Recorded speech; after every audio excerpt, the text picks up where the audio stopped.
Moi, je suis originaire de la République démocratique du Congo. J'ai immigré ici au Canada, ça fait un peu plus que 30 ans. Ici, on veut que les gens sachent vraiment qui nous sommes, c'est quoi notre mission, le rôle qu'on veut vraiment jouer dans la société. Ça, c'est réputé, le Mozambique, c'est réputé pour ses côtes, ses plages. Oui. Oh, effectivement, donc ouais, là, je pense que ça va être plus par là, dans ce cas. Salut, c'est Akambi de retour pour une nouvelle vidéo. Aujourd'hui, je me trouve présentement à l'Afro-Musée de Montréal. Et mon objectif aujourd'hui, c'est de mettre en valeur l'histoire inspirante des immigrants par un immigrant. Et j'ai justement l'honneur d'être avec le fondateur de l'Afro-Musée. Est-ce que tu peux te présenter et nous dire c'est quoi l'Afro-Musée? Oui, alors bonjour Akambi, merci pour cet entretien. Alors, je m'appelle Moucha Galoussa Chigo, mais beaucoup de gens m'appellent Guy. Donc, je suis le directeur général et le fondateur de l'Afro-Musée. L'Afro-Musée qui est un lieu de rencontre, mais aussi des mises en valeur de patrimoine matériel et immatériel de personnes d'ascendance africaine ici au Canada, mais aussi du patrimoine matériel et immatériel donc de l'Afrique. Et comment ça t'est arrivé l'idée de créer justement l'Afro-Musée? Alors, c'est une question qu'on me pose très, très souvent. En fait, je n'avais jamais vraiment pensé à créer l'Afro-Musée comme il se présente aujourd'hui. Je le dis toujours, ce musée s'est construit vraiment avec les communautés noires de la grande région de Montréal au départ. Donc ici, c'était une entreprise privée qui m'appartenait, c'était une galerie d'art, mais les communautés se sont appropriées donc cet endroit pour en faire un vrai centre culturel. C'est-à-dire qu'on y organisait, à part les expositions-ventes que je faisais, on a commencé à organiser des ateliers thématiques, beaucoup d'ateliers multi-générationnels où il y avait vraiment la transmission de savoir par des gens plus expérimentés. Il y a eu des conférences, il y a eu... j'ai dit des ateliers thématiques, des ateliers littéraires, les lancements d'entreprises, le lancement de logiciels, le lancement d'applications. Donc, ça s'est vraiment fait au fur et à mesure. Et finalement, on s'est rendu compte qu'on faisait vraiment l'écomusée ou la muséologie des sociétés. Et donc, en 2017, qu'on a décidé donc au niveau administratif de créer vraiment une entité qui va s'appeler donc l'Afro-Musée. Mais sinon, l'endroit ici s'appelait Espace Moucha Galoussa, donc qui existe depuis déjà 2014, donc ça fait 10 ans que nous sommes ici. Alors, c'est quoi le rôle que veut jouer le musée justement dans la communauté africaine à Montréal? Est-ce qu'il y a une vision long terme pour le musée?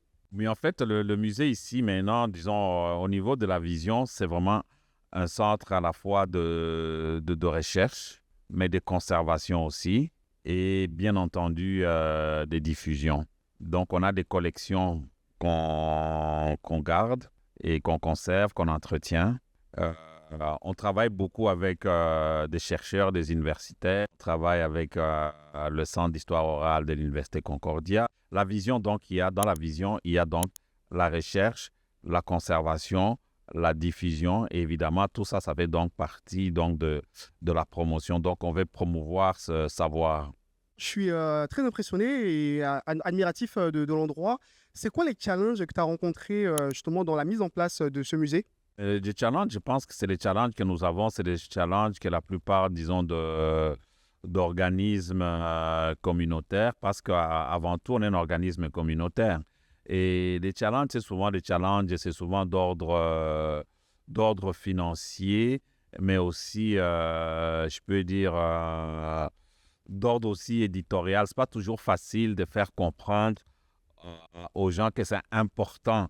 De notre côté aussi, c'est très enthousiasmant parce que quand les gens comprennent, ils y adhèrent, mais avec beaucoup d'enthousiasme et beaucoup de dons. C'est des fois des dons de soi, des fois des dons en termes concrets. On a eu des gens qui nous ont donné des collections importantes. Il y a des gens qui nous ont donné des sommes d'argent. Il y a des gens qui nous donnent énormément de temps et de leur savoir. J'ai envie de revenir un petit peu au début.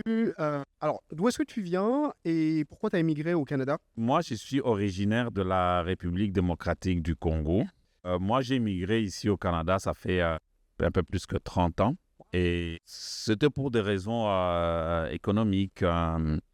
J'aimais chercher un endroit paisible où je pourrais évoluer, pour fonder une famille. Et c'est ce que j'ai fait. Comment c'était justement les débuts à Montréal? Qu'est-ce que tu faisais avant la création du musée? Oh, j'ai un parcours qui est assez atypique. Moi, je suis né donc à la République démocratique du Congo. À la fin de mon adolescence, j'ai vécu donc pendant une dizaine d'années en Belgique où j'ai étudié en hôtellerie. Par la suite, j'ai travaillé à Moscou, à l'ambassade du Zaïre à l'époque. Et plus tard, j'ai donc choisi d'immigrer au Canada. Et donc, c'est ça, donc j'y suis depuis une trentaine d'années. Alors, si je comprends bien, donc tu es passé par la Belgique, Moscou, la Russie et le Canada. Pourquoi le Canada?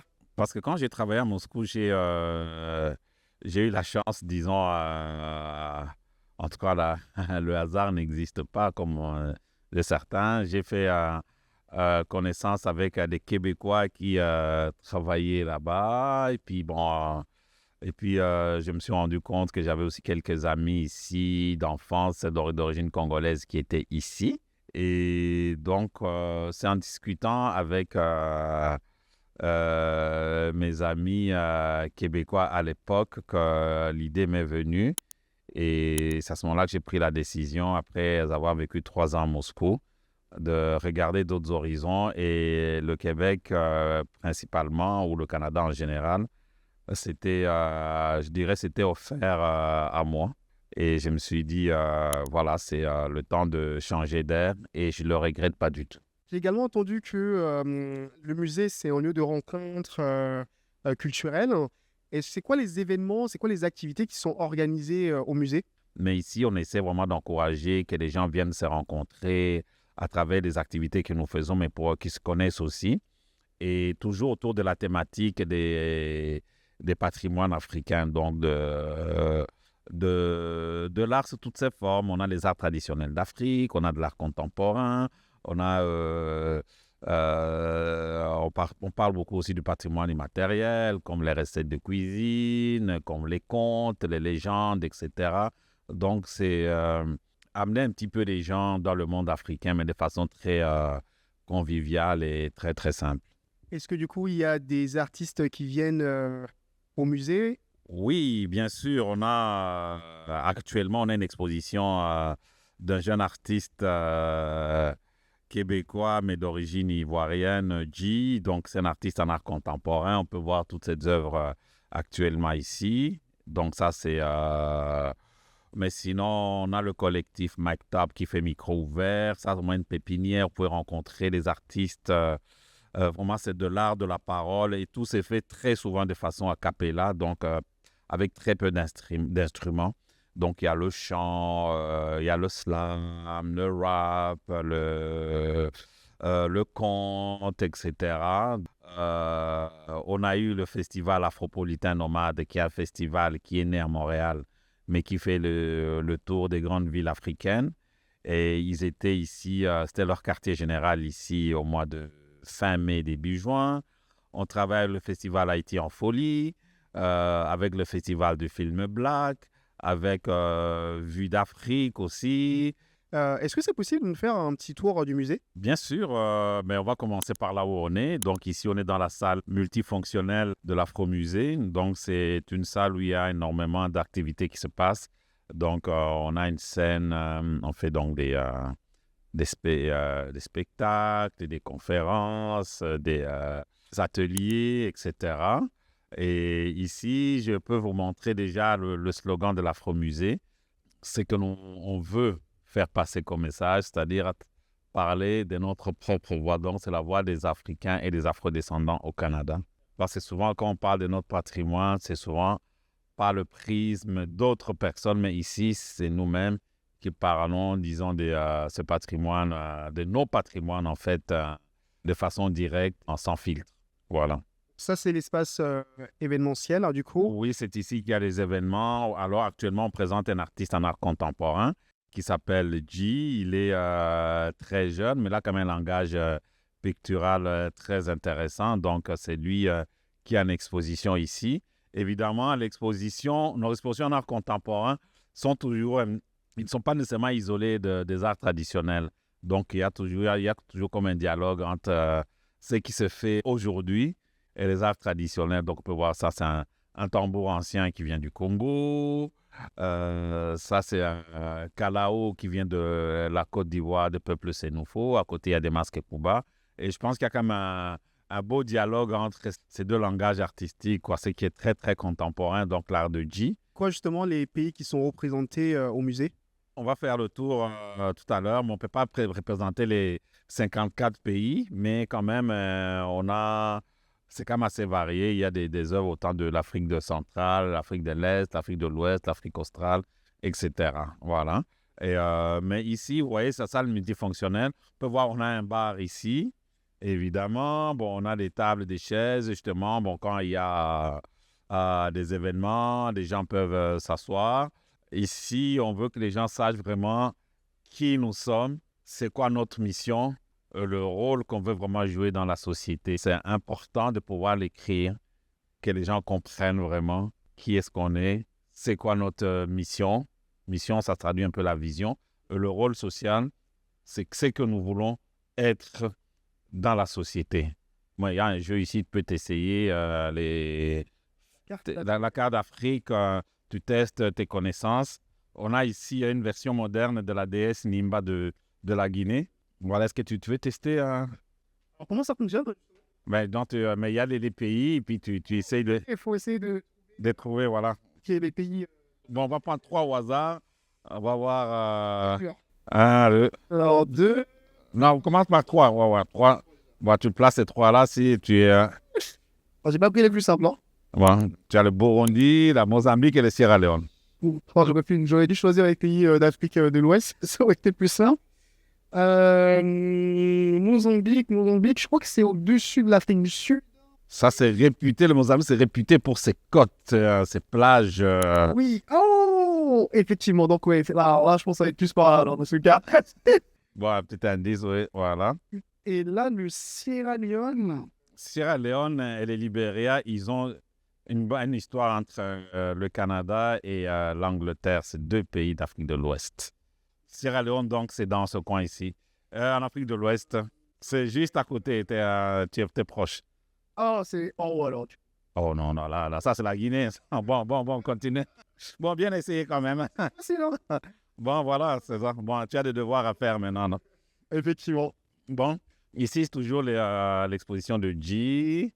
Voilà. Et ici, dans le passage, c'est une exposition qu'on avait fait il y a quelques... C'est la première exposition, d'ailleurs, qu'on a fait à l'Afro-Musée. C'était sur l'expérience afro-canadienne, basée sur les travaux des docteurs Dorothy Williams. Et donc, c'était 10 grands panneaux, justement, qui parlaient, disons, de l'histoire des communautés noires ici au Canada. Et cette exposition-là, elle a tourné beaucoup dans la bibliothèque. Et on a décidé d'en faire une version beaucoup plus petite pour qu'elle puisse rester ici en permanence, pour que les gens puissent comprendre que les communautés africaines sont ici au Canada. En tout cas, ils sont arrivés en même temps que les communautés européennes. La plupart des gens ne le savent pas. Okay. Et Dorothy Williams, elle a travaillé beaucoup sur ces histoires. Et ici, on est dans la partie qu'on peut dire du musée proprement dit. Donc ici, on présente l'exposition d'une dame qui s'appelle Lucie Kamuswereka. C'est moi de l'art très, très contemporain. Et cette dame, elle a commencé à faire la broderie. Elle avait appris ça quand elle avait 9 ans. Et puis, elle a commencé à faire ça aux alentours des 70 ans. Maintenant, elle a 80. Donc, elle parle un peu de l'histoire de la colonisation, mais elle parle aussi de l'histoire, disons, contemporaine de l'Est de la République démocratique du Congo, qui est une région qui est très instable depuis une trentaine d'années, avec des guerres qui n'en finissent pas. Et elle est témoin de ça, et puis elle s'exprime à travers son art de façon très, à la fois très touchante, mais aussi très explicite. Donc, pas vraiment de la colonisation, mais elle parle aussi des événements qu'on peut dire qu'on contemporain, comme elle parle ici de l'éruption volcanique. Et non seulement cette région-là, en plus des guerres, mais il y a une éruption volcanique qui a été assez meurtrière dans les années 2000 et puis dans les années 70. Donc, elle parle un peu de cette histoire. Évidemment, son travail a été salué, quand même, de plus en plus salué par toutes sortes d'organisations, notamment le monde universitaire s'est vraiment intéressé à cette façon de pouvoir présenter ces histoires qui souvent sont réservées aux historiens ou aux académiciens, mais elle le fait de façon très, très simple et quand même très, très accessible.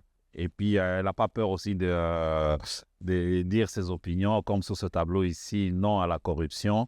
Tu vois, ici, bon, pour les gens qui connaissent un petit peu l'Afrique, tu vois un peu le corrompu, on lui amène la chèvre, l'autre qui a la mallette, l'autre qui a un sac sur la tête. Donc, on voit un peu les profiteurs un peu de certains de nos régimes. En tout cas, c'est une opinion à elle, mais je pense qu'elle exprime quand même assez bien. Donc, ça, c'est le travail de Lucie. Elle a été publiée dans African Art, qui est quand même une revue importante dans le monde de l'art africain. Et ici, elle a été exposée aussi à l'Université de la Caroline du Nord. Ça, c'est l'article, justement, qui est dans cette revue. Moi, j'ai eu le bonheur aussi de faire interviewer il y a 1 mois et demi. Donc, on a dans la salle immersive ici une petite vidéo de 8 minutes où elle parle un peu de son travail, de ce qui l'inspire et pourquoi est-ce qu'elle fait ça. Ici, bon, on montre des collections de plusieurs pays. Actuellement, il y en a 5 qui sont représentés. Bon, il y a le Nigeria, le Burkina Faso, la Côte d'Ivoire, le Mali et le Congo qu'on a commencé à installer. Et puis, on a aussi quelques collections des Bêta Israël, des Juifs noirs de l'Éthiopie. La plupart des œuvres qui sont ici font partie d'un don de plus de 200 objets qui nous ont été offerts par la famille Lippmann. Donc, au niveau de la médiation, donc on a essayé d'y aller donc, pour entrer un peu les gens dans cette histoire par carte. Donc ici, si on voit par exemple la carte du Nigeria ici, on va voir les grands groupes ethniques qui composent le Nigeria actuel. Et à partir de ce groupe, on peut identifier les objets que nous présentons. Parce qu'au niveau de la littérature, de comment est-ce que ces objets sont présentés. Beaucoup de gens n'aiment pas ça, mais c'est ça le fait. Ils sont toujours identifiés par rapport au groupe ethnique d'où ils proviennent. Merci Guy pour cette interview.